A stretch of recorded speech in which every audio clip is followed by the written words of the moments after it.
Welcome back to Quantum Conversations. My name is Sarah, and I'm so excited to bring you another episode with my co-host, Carrie Bennett.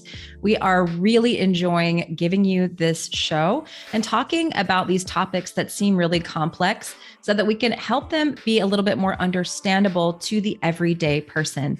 I just wanted to remind you to head down into the show notes to make sure you get my free resources and Carrie's free resources. We've both spent a lot of time compiling our favorite list of products, as well as how you can actually implement a lot of these things into your daily life for free using our guides. We also both have amazing courses that you have access to in the show notes as well. And we co-host a course together called Quantum Fertility. We've actually had some quantum fertility babies just born this summer, and we have several quantum fertility pregnancies going on right now where women were told that they were not going to get pregnant, and we have been able to show them the way using these circadian principles and quantum biology, and we're so grateful for this. So make sure you head down to the show notes, check out those resources, check out those courses. And if you are enjoying the show, if you're watching on YouTube, make sure to subscribe to our channel, hit the like button, leave us a comment. And if you're listening on the podcast app, please head on over to Apple or Spotify, leave us up to a 5-star review. Since we are such a brand new show, we want to make sure that we're getting this message out to as many people as possible. Again, we want to make these concepts of quantum biology and circadian biology understandable and applicable to the everyday person. We want you to pull up a chair, come hang out, and enjoy this conversation with me and Carrie, and have a fantastic day. Hello, everybody. Welcome back to Quantum Conversations with Sarah and Carrie. We're going to talk about food today. We're laughing because this is just such a hot topic of contention, and people have wars about it on social media. And I used to be in a certain diet camp, and now I've kind of expanded how I think about food. So I think it's a great topic for people to start to understand a little bit better. Yeah, absolutely. Same, right? Like I got a master's degree in clinical nutrition to think that was because I thought nutrition was the end all be all. And I recognize that it's not. But I also don't think that there are so many dogmatic approaches to nutrition. And I really think clinically, actually, all of them have a time and a place. It's just the time, the location, the place, or the time and the place matter when it comes to what you eat. And I do feel like the when you eat matters even more, timing during the day. And I also feel like actually even more so than what and when you eat, it's can you actually digest and break down that food? I feel like digestive health is a whole nother topic we can go into at some point, right? That I think matters even more, because I could care less if you're keto or vegan. If you're not actually be able to break down that food, it's a non-issue at that point. So it's stressful no matter what. And so I think we should start by talking about how we view food and why we view food. And then let's go into like the good details about like, what do we do? Let's get into the nitty-gritty of like, what do you eat? What do I eat? Look like? How do we get our food? Those sorts of things. Yeah, I think that's a really great place to start because my view on food has changed tremendously over the years. I went from, when my daughter first had the autism diagnosis to that was the first time I ever thought food could actually influence behavior, could influence any of that stuff and health, period. So I went down the rabbit hole and went vegan. God bless. I went vegan for myself. She would not do vegan. She was only interested in really eating like grass-fed meat. And so I kind of did more of like a paleo style approach for her, specific carbohydrate diet, because I was reading that was going to be helpful for autism. But that was my first foray into nutrition. And so I just, at that point, 15 years ago, really dove into it with tons of self-study. And there's so much information out there that I think people almost get paralyzed by it. And it's easy too, because you've got people that just say a lot of things with authority, and there's this study and there's that study and there's this data and that data, and this helps this health condition. And so it can get so overwhelming. And so, and I was heavily into the carnivore diet and did that for a long time and started having issues with my thyroid and started having issues with my hormones, which everyone said, no, it's not going to happen. So finding quantum, community and this lifestyle was just like a breath of fresh air to me, because it's okay. Carnivore maybe makes a little bit more sense in wintertime, right? But it makes no sense in summertime. Carnivore maybe makes more sense if you're super leptin resistant, which no one ever talks about in these diet spaces as like leptin. No one talks about seasonality or deuterium or any of this stuff. So yeah, that was just a mouthful. No, it's perfect, right? Because it makes sense. And, I do feel like the thing that happens, so this is no judgment on people who really are dogmatic about eating. This is the way. It's because most people have had a healing experience of some sort. But what I see clinically is that a healing experience, someone could go vegan, someone could go keto, someone could go carnivore, someone could go paleo, AIP paleo, right? Yeah. You could go any way, that you could switch anyway. I see clinically about a year, people feel really, really good. But then at that year mark, staying on the exact same nutrition plan, day in and day out, season in and season out, I feel like that's when it starts to create either nutrient deficiencies or a dysregulation of some sort in hormones. And I feel like I haven't seen that with coaching seasonal eating in people at all. And it's really, really refreshing to see. Yeah, I agree. And that's what happened with me in carnivore. Like that first year, amazing. I mean, lost inflammation, reversed all kinds of IBS and digestive issues and skin issues. And I was like, this is just the best thing I've ever found in my life. It was at that 1 year mark that I was like, oh, I haven't got my cycle in a while. I'm having to be so much more restrictive just to like maintain my weight, because I didn't know my thyroid was like trudging downward, and I see that with a lot of people. They have great results, but then they just keep hanging on to it because they think that they're going to do it harder or more strict or better and get those results that they had in year 1 and year 2. And it doesn't always work that way. Usually not at all. No, exactly. That was me with intermittent fasting. It felt great skipping breakfast for about probably longer than that, about 6 to even eight months, I would say. I felt great skipping breakfast. And then it was like, where's my energy? Why do I have crazy, mood swings, or like, all the things that happen that I experienced with adrenal fatigue? Why did my adrenals crash? Right. So yeah, like that's just it. So I think I do want to kind of honor the fact that these different nutrition plans can serve a therapeutic purpose, because like you, I have seen carnivore be very beneficial for UC or Crohn's or IBS, things like that. But at some point you have to ask yourself, okay, ultimately, what is food, and how would I be getting food if it was up to me and my own accord? And the answer to me with that is twofold. Food is a signature. It's information about my environment. That information can be the season, that information can be light information about my environment. And how I would have gotten it was I'd have to hunt it, gather it, or grow it.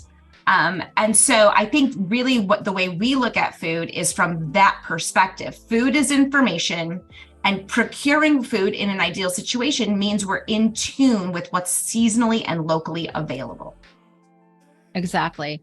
I think that's a hard one for people because we're so disconnected from what the heck is seasonal and what is local. Like, what does that even mean? I mean, I live in a big city, and so there's not like a bunch of farms near me. There are actually, I'm in Georgia. So if I go outside the city, there's tons of farms. I didn't know that until I started trying to do this. And so, yeah, there's farmers markets. But if I want to go to an actual farm, I just have to get in my car and go a little bit. But as a person who lives in a city and has for their entire life, I mean, I just never had any awareness of a banana is probably like never actually in season in Georgia. Definitely not in Michigan. I don't think there's a lot of banana trees in Georgia. Correct me if I'm wrong. I'm sure someone in the comments will. But we do have tons of apple trees. We have apple orchards here in Georgia, apple picking season. So we have peaches up here. Did you know that? I did not know that. In Michigan, yeah. We've got tons of those in Georgia. Yeah, obviously, I know you got tons of the those. Georgia peaches. But yeah, I mean, we just don't think about food in that term of like, it's December. So should I really be having this tropical pineapple fruit smoothie in December to do this, or January to do this New Year's smoothie cleanse? You know, like that's right. Which I did, you know, as a yoga teacher, was like always doing some new juice or you know, smoothie cleanse, like let's get the acai berries or the sprouts or this or that and the other. Like, doesn't matter if it's the dead of freaking winter, you know, right. Let's pour on the tropical fruit. But now it's like food carries this, like you said, a signature. It's light code. And we always say in kind of this quantum space, like food is light. You know, it carries the light code of where you live and what time of year it is. And so what kind of signal are you sending your body if you're having a tropical fruit smoothie in the dead of winter, right? Like absolutely. No, it's this mindset switch of I need to get all these vitamins and minerals and nutrients from my food to I need to tie in the food to the light environment that I'm currently in. And I just feel like this is a really key thing, right? Because for me, right, in March, January, February, like winter into early spring, there is next to nothing available that would grow that's fruits and vegetables, right. Because the light is not intense enough yet.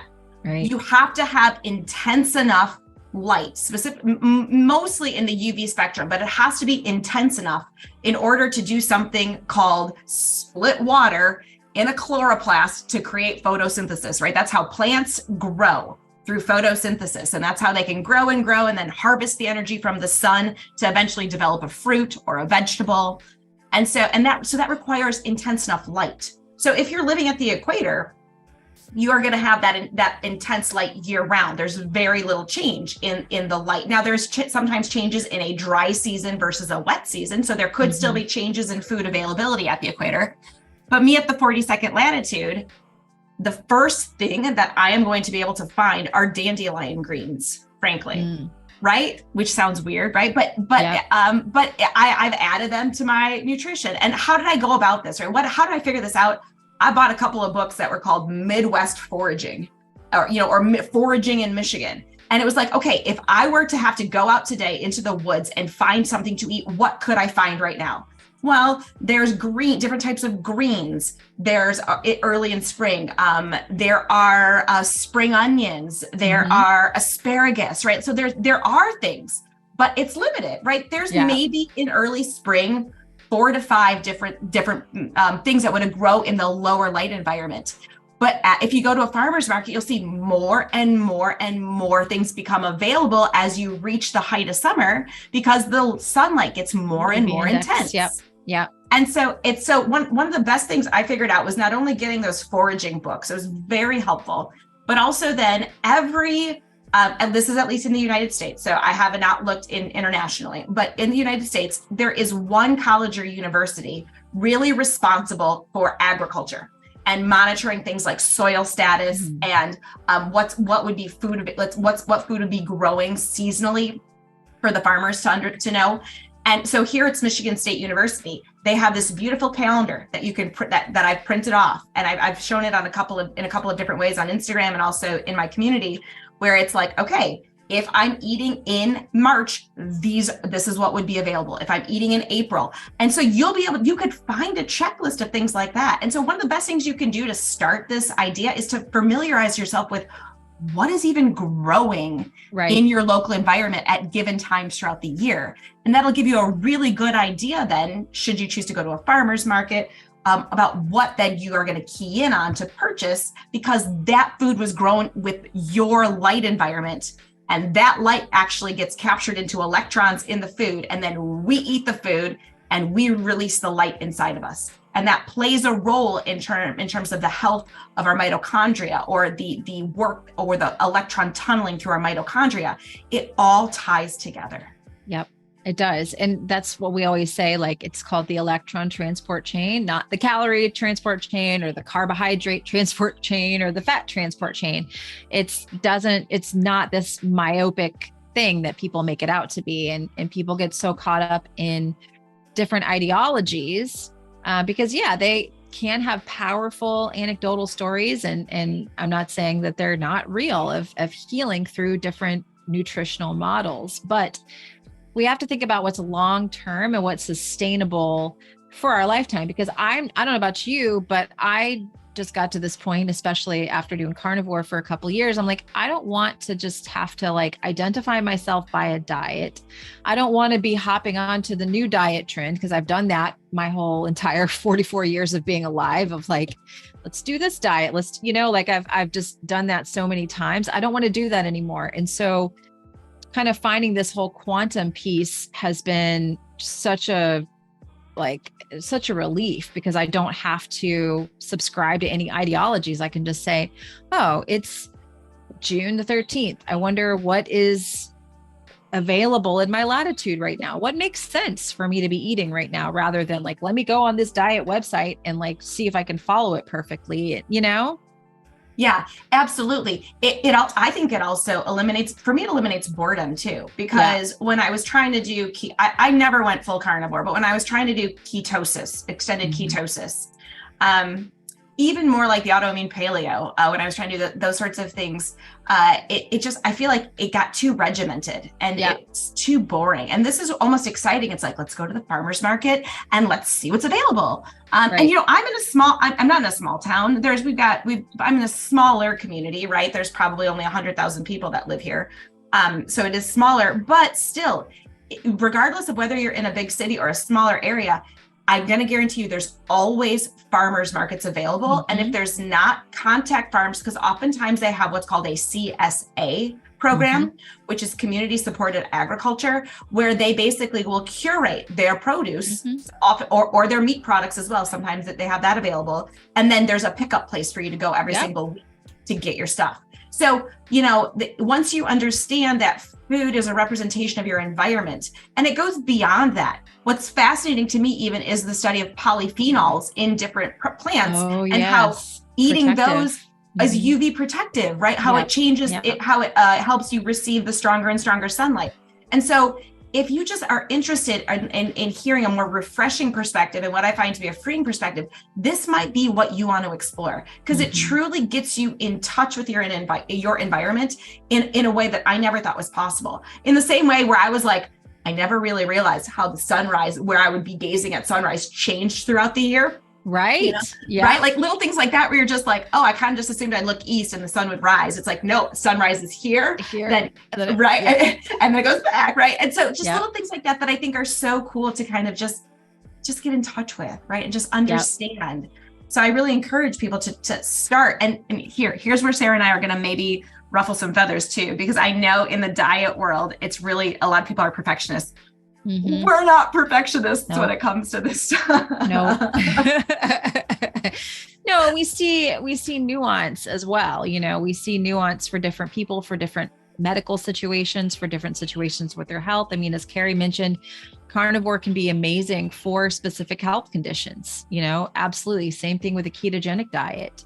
Absolutely great for specific medical conditions. But, even within those, I have people it's been cool to have a platform and to kind of be talking about this thing, because nutrition in this way, because now I'm having people that maybe they have suffered from specific health conditions. There's a lady, I'm going to bring her on my podcast. It might even air before this comes out, but she did a ketogenic diet because she had really bad epilepsy. She started having grand mal seizures when she was 12, and which is terrifying. It's a terrifying thing to have to go through. And so she started, I think she was in her maybe early 30s doing a ketogenic diet, because she was on these seizure medications, which are horrible. Like they cause all kinds of health conditions, pancreatitis and excessive weight gain. And I mean, they really are very stressful on your body's organ systems. And so she just didn't want to be on all this medication anymore,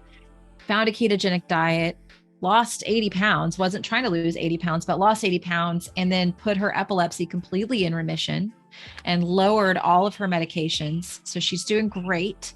Right. But then year, 4, 5, she started noticing like her hormones and her thyroid we're not optimal, and she's having thyroid problems and hormone problems. And she's like, yeah, but all these experts say it's okay for me to do this long term. So she's been experimenting for the last, I want to say 6-8 months now, with just doing some carb cycling.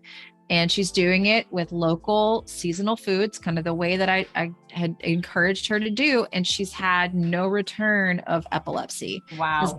She hasn't gained any of the weight back. The epilepsy hasn't come back. She's just doing it light code, right? In her local environments, just popping in the carbs with her cycle strategically.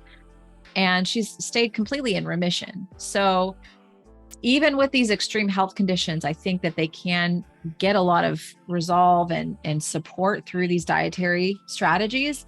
I think we still have to look at the impact that some of these do have on the thyroid and sex hormones and all of that, and not be so terrified of, adding in something local and seasonal. And in the winter months, looking at the more kind of like cellar stable foods to help with that thyroid and hormone issue. Exactly. And I also just tying that into the idea of that people also have to recognize that when they talk about gut health, and we know the gut microbiome plays a huge role in that, but the gut microbiome is responsive to our light environment. Our seasonal changes are, so even our diurnal changes, but the seasonal changes too. So that means that even if you may have had an issue with plant fibers in the past, it doesn't mean that you're necessarily going to have an issue forever. When you get your circadian rhythm intact, and perhaps when you do lower that initial burden of inflammation, like we do, like I see with UC or Crohn's, you can start to experiment with it, because your microbiome is going to respond to the light that you're getting, meaning that then it expects you to maybe eat some more produce, and it will be ready then to digest those fibers without creating a flare-up. So it's just a different way, I think, of looking at things. And I don't know, I like it. I found it to be freeing more than anything. Yeah, I do too, completely. So that comes to the question of like, how do you eat? How do you make that work for your family, Carrie? Listen, my kids, I don't force this on them, right? I've got young children, he's not 2 anymore. Gosh, he just turned 4 through 11. sorry, Jack, you're a 4-year-old. 4 through 11. So, so with my kids, do we try to eat pesticide free? Yes, absolutely. That's a whole other topic we can go into if we want to. But I really, and we listen, we try to curate good quality food, right? And so I let them eat fruit in the middle of winter if their body is asking them for fruit in the middle of winter. That's not something where I'm going to, be like, oh no, don't do that. But I personally don't crave fruit in the middle of winter. So what I do for myself is different than what I do for my family. I want them to eat clean and pesticide free, if I could just kind of give 2 words to describe it. I, on the other hand, always focus, my first meal of the day is still very much a meal that it maintains leptin sensitivity. I still feel so good with a really protein rich, fat to satiety style breakfast that's very, very low carb, if not 0 carb. That feels so good and so satiating to me. And so I don't change that. And year round, I can always find animal protein, right? Plus fat, plus animal fat. And so sometimes it's eggs and butter. Sometimes it's kielbasa that we get from the farmer's market. Sometimes it's ground beef with some spices. Sometimes it's some salmon or some tuna with a little bit of like some avocado oil mayo or something like that. But typically that's how my breakfast looks. And it is 9 times out of 10 with some form of meat or animal product that we've gotten from the farmer's market. What about you? Yeah, I mean, very similar. I do have a baby. He's 8 months and he just started eating food. So yeah, your demand for calories and nutrients is higher right now. Totally. Breastfeeding has completely changed how I eat, because I have found that if I try to take the carbs too low, that I lose supply. And I'm like, right now, I would like to knock off a little bit of weight and do a little bit of keto, but I'm not gonna be able to feed my son if I do that. So I still keep to the basically zero carb breakfast, with a good protein and fat, mineral rich water every morning. And I've kept that through my whole pregnancy, postpartum. That's just literally, like you said, it's how I feel my best and maintain that leptin sensitivity. But if when I do have carbohydrates, I time them more towards the middle of the day. I find that works best for me, especially being like, I'm in kind of a different spot than most people because I'm 44 and I'm postpartum. So it's kind of like we're doing postpartum and perimenopause at the same time. Really, we're doing this. And, as we get a little bit older, we are a little bit less carb tolerant. We do have an issue with insulin sensitivity. And so I prefer to time my carbs in the middle of the day. So that maybe looks like potatoes at the end of the meal, or like right now, cherries are in season and I'm loving the heck out of some cherries. Put them in the freezer. So have those, nice serving of cherries after lunch. But that's really the way and then dinner is more of a lower carb meal again. So I still, I don't by any means, some people think like, well, she quit carnivore. Now she's doing a high carb diet. Like, no, I never really have. And that's pretty much kind of what I did in pregnancy too. I listened to my body a little bit more. But now just to keep my milk supply where it needs to be, I do have like potatoes, try to do seasonal fruit. It's summertime. So we've got some really good ones right now. But just because of my age, I do try to still keep the carbs towards the middle of the day. And then evening again is like a low carb meal. And I still really don't snack. I did during pregnancy. That's a totally different animal. But yeah, I mean, the basis of my diet is still a lot of animal foods, still high quality protein. We do a lot of wild salmon, sardines, oysters when we can get them. Like we do a lot of wild seafood, probably 4 or 5 meals a week are wild seafood here. The baby loves wild salmon.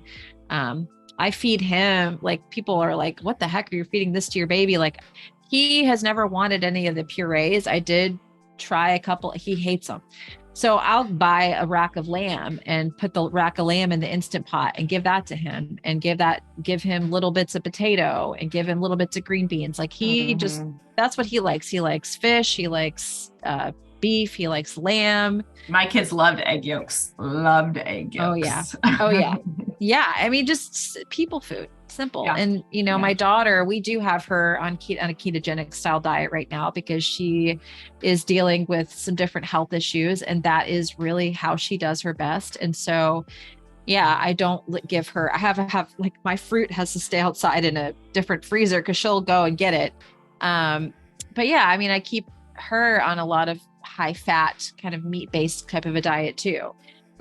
So it's still very much of an animal-based diet that I do and I think is really healthy, but shoot, I mean, it's June, March, April, May, I started craving greens and salads this year. I did too.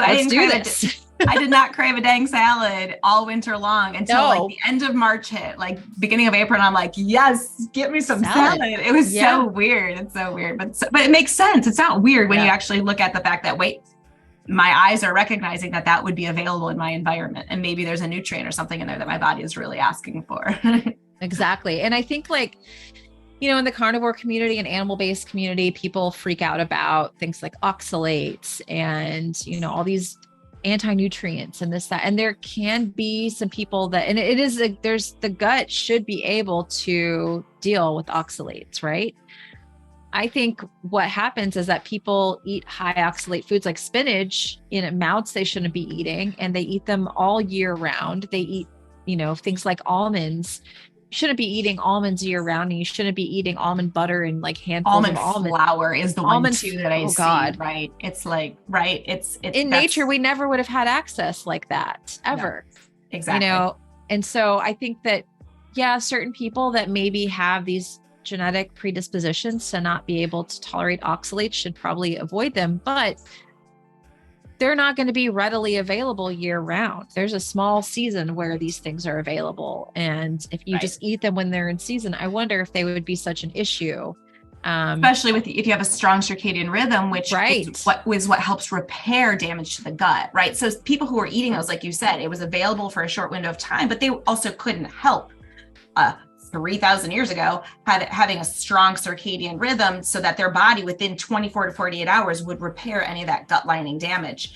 But one of the things that, one of my clients that I can think of, who she was shocked that her iron numbers went so low and she was having gut issues, was a client who was taking handfuls of spinach and throwing them in a smoothie every single morning, right?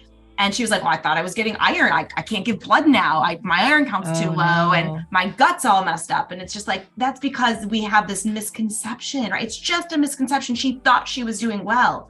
But like you said, those things only become a huge issue that I've seen when they're way overconsumed, and especially out of season. Yeah.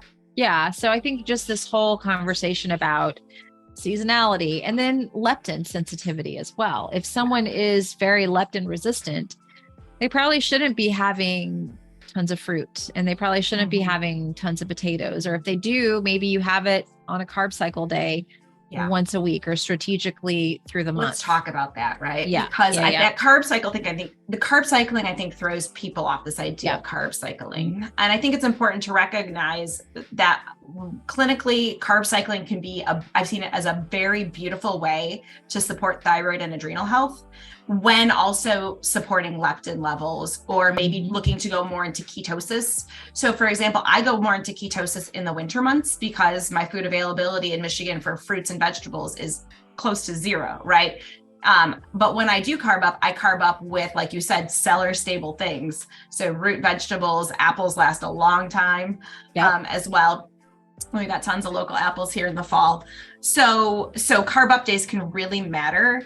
And that carb up day is when you would take whatever number of carbohydrates you're at, which if you are looking to be in therapeutic ketosis or improve leptin sensitivity, needs to be low for chunks of time, right? For chunks of time to help to regulate that. But then you pick one day, typically a week, sometimes more frequently, sometimes less. And Sarah and I can kind of go into the nuance of that you're going to eat a substantially more carbohydrates, but it's by no means I'm gorging on 400 grams of carbohydrate type situation. No, definitely not. Yeah, that's definitely a good distinction because I think people hear that and they think, oh, I'm going to go to the ice cream shop and free for all get whatever I want, and live your life. Like, I think every now and then, if you want to go have an ice cream or have a piece of cake and I do too. And if it doesn't send you into a downward spiral, there was a time in my life where I couldn't do that because I'd have a slice of cake and then I'd want a slice of cake every day for a month and it would turn into this binge cycle. Since I started this circadian lifestyle, my neurotransmitters have so much support from morning light, which is something, I was on antidepressants from the age of 14 to 35. I've struggled a ton with my mental health. I still don't touch alcohol. I have 7 years sober from alcohol and had to get help to stop drinking. So I don't care how much neurotransmitter support I have. That's a hard no. I'm just going to not open that door. I just feel best with it shut. But having a slice of cake, I never thought that would be all right. I thought it was the same thing as alcohol. I found that I can have the cake or have the ice cream and then go back on my merry way and be fine. But that's not what we mean by carb cycling. We mean 5 days a week, you're ketosis. If you're trying to improve leptin sensitivity or if you're working on a health condition, maybe pick Saturday and then at lunch, have a baked potato, have some fruit, and then if you still want a little bit at dinner, have a little bit at dinner. And what I tell people, and I don't know about you, Carrie, because they're like, how do I know it's time for me to have a carb up day? And I'm like, when your sleep starts to suffer, that's typically when I'll say, if you're doing ketosis and you're all of a sudden having a lot of interrupted sleep, try a carb up day. And then if you're still having the same issue that night, have one more carb up day. And then if it continues, then we need to look deeper. Right. But a lot of times people will have that one carb up day and then sleep well, and then they can go back into ketosis the next day. do another 5-6 days. And that tends to work really well for people. Yeah, I agree completely with that. That's the quality of sleep can be important. Or I also, for some people, it is more of a feeling of on edge, or maybe anxiety ramping up just a little bit, stress. Yeah, adrenaline-y type stuff as well, to look for. And so that I do find that some people for the first 3 weeks or more, they can be in strict ketosis, 6 weeks, strict ketosis, strict carnivore, strict leptin, right? Support way to support leptin levels. But there does come a time, right? There does come a time where it's going to be important to recognize your body's cues for when it does need more carbohydrates. And then when you are leptin sensitive, I am leptin sensitive, Sarah is leptin sensitive. When you're leptin sensitive, that's when the seasonal carbs, even on a daily basis, in the amounts that we're talking about, are okay, right? It's like, I still do my 0 carb, high protein breakfast, but I'm going to have local seasonal carbohydrates with lunch, with dinner. Dinner for me is a very small meal these days, right? I'm not hungry in the afternoon. But that's where it's like, and then, those carbohydrates too, towards the winter, they go away more. And, your body then, it's kind of like this, like a grander cycle on a yearly basis. And then the cycling within the season too, depending on where your leptin is at, depending on what your goals are for body fat, the body weight, those sorts of things. That I hope people are kind of getting that it's not just, here's your protocol, stick to it for the rest of your life and never change it up. Because that's not really, it doesn't work in clinical practice that way. No. And it's funny, when I was doing carnivore in the very beginning, I would do really well for about 3 weeks, And then I would just the binges I would go on. I don't even think it was like a binge, but I would go eat like 5 Lara bars. Right. Gross. But I would get to that point after about 3 weeks where my body would just be like, I don't care what it is, Lara bars, whatever you can find that's got some sugar in it, eat it. You got to have it. And that would always be coinciding with, that's the week before my cycle. And I see that happening with a lot of women. They can do great with keto and carnivore, the first part of their cycle, but then they really just struggle that latter half. And some people say, oh, just eat more fat, up your electrolytes. But I'm like, why not just have a friggin' sweet potato? Or an apple, or, the goal is metabolic flexibility. The goal is to burn glucose well and burn fat well, and to be able to flip that switch back and forth. So this idea that if you have sweet potatoes for 5 days in a row, all of a sudden it's going to be horrible for you is just something that I think we really got to break that mindset, because sometimes it's needed.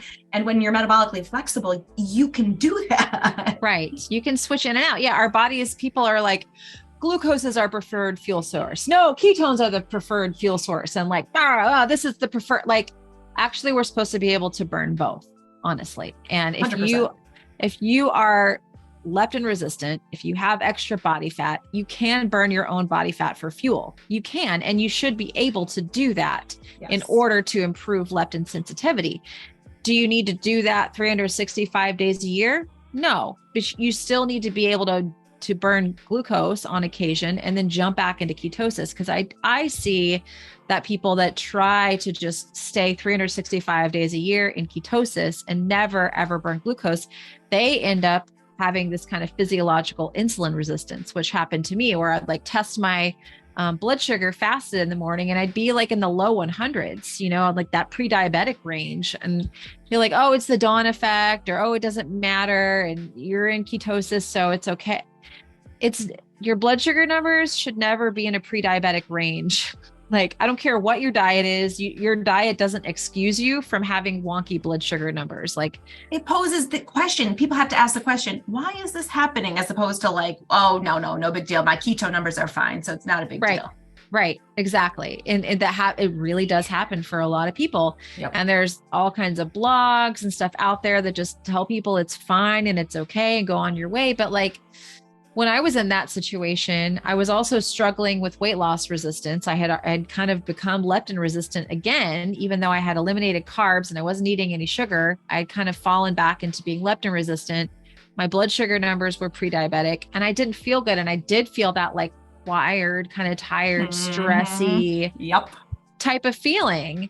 And here's the thing, like the answer is not to jump to the freaking other end of the pool and go 300, 400 grams of carbs a day and eat 6 times a day. Cause that's what people interpret that and say, oh, I got to jump the other way. That's not, rarely have I seen that be a good solution for someone. What again, that might look like is teaching your body again to become metabolically flexible and adding in some root vegetables or adding in some seasonal fruit, a couple of days a week, right? Yeah, absolutely. You're absolutely right. That I had a very similar experience when I did ketosis and intermittent fasting for way too long for my body. It was, I felt so, the thing that I remember was I startled easily, like on edge, right? Like, it's like loud noise, like you get that adrenaline rush. Yeah. So it was such an enhanced adrenaline rush, it felt like to me. And I wish I would have known at the time, had I just recognized that this was my body kind of running on in a stress. This became a stressor for my body. This way of eating became a stress for my body. Had I adjusted some things, including a carb up day, periodically, that would have actually abated that completely, which is what I do now. And so I hope this encourages people, like you said, not to say, ketosis doesn't work for me. Right. Maybe it does, or carnivore doesn't work for me. I have to find something completely different.